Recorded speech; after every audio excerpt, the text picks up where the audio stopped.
All right, imagine you walk into the National Museum of American History, paid for by your tax dollars, and the director stops the room to ask everyone to give thanks for living on land that isn't theirs. Not once, not twice, 7 times, on camera, in a row.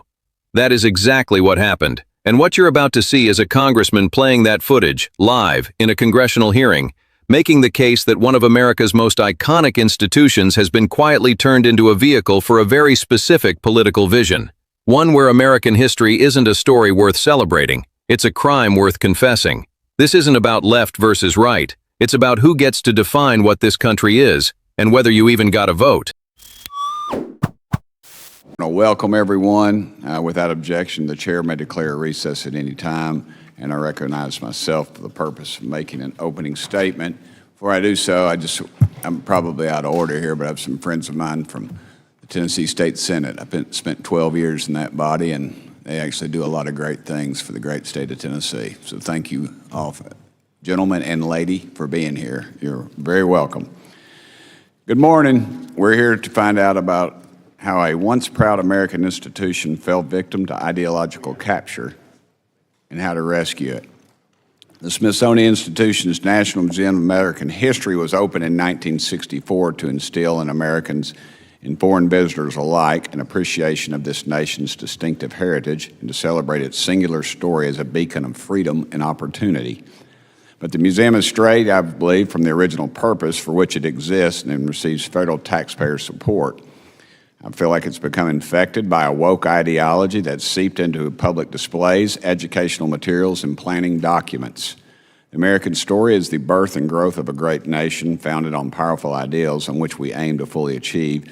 But in the museum's current telling, history is just an ongoing power struggle between oppressors and the oppressed. Only the oppressed are celebrated, especially illegal immigrants.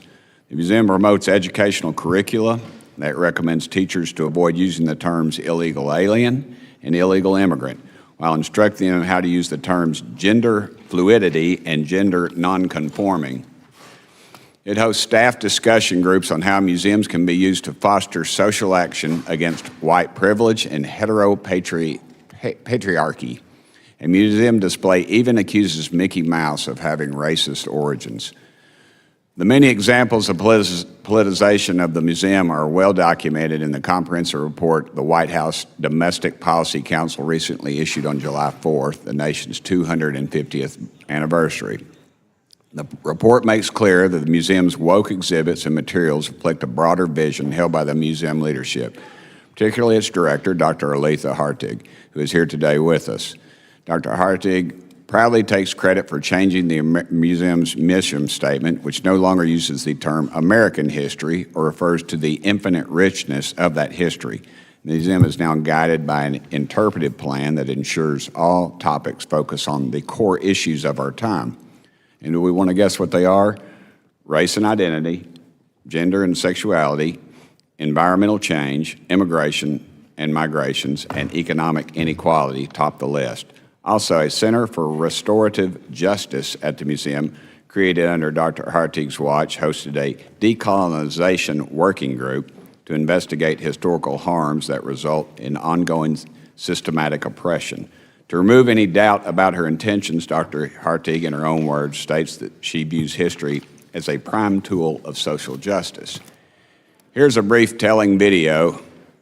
The director of Museum of American History, in her public remarks, repeatedly implies Americans are illegitimately occupying their own country.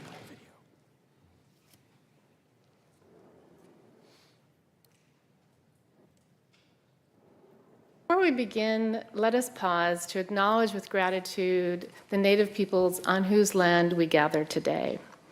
These are the ancestral homelands of the Piscataway people, joined by the Nacotchtank and the Powmonkey tribes, and of course their descendants. We acknowledge the Native peoples more broadly of the Americas. Wherever you are, at this moment, give thanks to the first people on whose land we live, love, struggle, and work. At this moment, give thanks to the first peoples on whose land we're honored to live, love, struggle, and work. Wherever we're viewing this, let us acknowledge and give our respect and gratitude to Native peoples for the opportunity to work and live in their territories. Wherever we are today, let us acknowledge and give our respect and gratitude for the opportunity to work and live in their territories. And we're deeply grateful and want to acknowledge and give our respects and gratitude to them and to their ancestors for the opportunity to work in this territory. Let us join in acknowledging the layered complexities of our place, give our respect and gratitude to Native local peoples and the opportunity to live and to work and to study in their territories. So wherever you are at this moment, give thanks to the first peoples on whose land we're honored to live, love, struggle, work, preserve, care, and do our work. We give our respect and our gratitude to all of them for the opportunity to work and to live in their territories. So let me tell you what you actually just watched, because I don't think it was what it looked like on the surface. On the surface, it looked like a congressman standing at a podium, complaining about a museum. But that's not what was happening in that room. Tim Burchett walked into that hearing with a White House report, a video montage, and a very specific argument that a federally funded American institution has been quietly converted into an advocacy operation, and that the American taxpayer has been footing the bill without ever being asked. Now, before I give you my take, I want to make sure you understand what the Smithsonian's National Museum of American History actually is. Not what it's become, but what it was built to be. When the museum opened in 1964, the mandate was not complicated. It existed to instill in Americans and foreign visitors alike an appreciation for this nation's distinctive heritage. That's the founding language. Not to challenge it, not to interrogate it, not to reframe it through the lens of oppression and power, to celebrate it. And here's why that founding language matters so much right now. Dr. Anthea Hartig, the museum's director, made a decision that Burchett argues was not a neutral curatorial update. She changed the mission statement, not updated it, not modernized the wording, changed it. The words American history no longer appear in the mission of the National Museum of American History. I want you to sit with that for a second, because that is not a small thing. When the museum was rechristened with a new interpretive framework, the core issues it now organizes everything around are these: race and identity, gender and sexuality, environmental change, immigration, and economic inequality. Now, some people will hear that list and say, those are real issues, they're part of history too. And they're right. They are part of history. But here is the distinction that gets lost every single time this debate turns into a shouting match. There is a fundamental difference between including those themes within a story and restructuring the entire architecture of the institution around them. One is scholarship, the other is ideology wearing the costume of scholarship. And the thing that separates the two is what Burchett read into the record from Dr. Hartig's own words. She has publicly described history as a prime tool of social justice, not a subject, not a discipline, a tool. Think about what that word means for a second. A tool is an instrument you pick up to accomplish something you've already decided you want to accomplish. If you walk into a museum and the director has already decided what conclusion she wants you to leave with, and history is just the instrument she's using to get you there, that is not a museum anymore. That is a lecture with exhibits. And the difference matters enormously when that museum is funded by federal tax dollars and positioned as the authoritative keeper of the American story. Now, I went and looked at what restorative justice actually means in an institutional context, because Burchett mentioned a Center for Restorative Justice operating inside the museum, complete with a decolonization working group investigating what they call historical harms that result in ongoing systematic oppression. Restorative justice as a legal and social concept is a legitimate framework. It originated in criminal justice settings. It's the idea that repairing harm matters as much as punishment, and that victims, offenders, and communities should be part of that process. But when you take that framework and apply it to an entire nation's history inside a publicly funded museum, you are making a very specific political claim. You are saying that American history is not primarily a story of ideals, innovation, struggle, and achievement. It is primarily a story of harm that has not yet been repaired. That's a position. It may be a defensible position, smart people hold it, But it is not a neutral position, and a federally funded institution presenting it as the operating framework for how Americans should understand their own country is a very different thing from a university professor making that argument in a classroom. And then there was the video. I want to spend some time on this because I think the land acknowledgement footage was the moment that actually crystallized what this hearing was really about. What Burchett played was not one clip. It was a montage of Dr. Hartig across multiple separate events, opening formal proceedings with the same ritual statement. We acknowledge the native peoples on whose land we gather. We give our thanks. We are honored to live and work in their territories. Now, land acknowledgements have become common in academic and nonprofit settings over the past decade.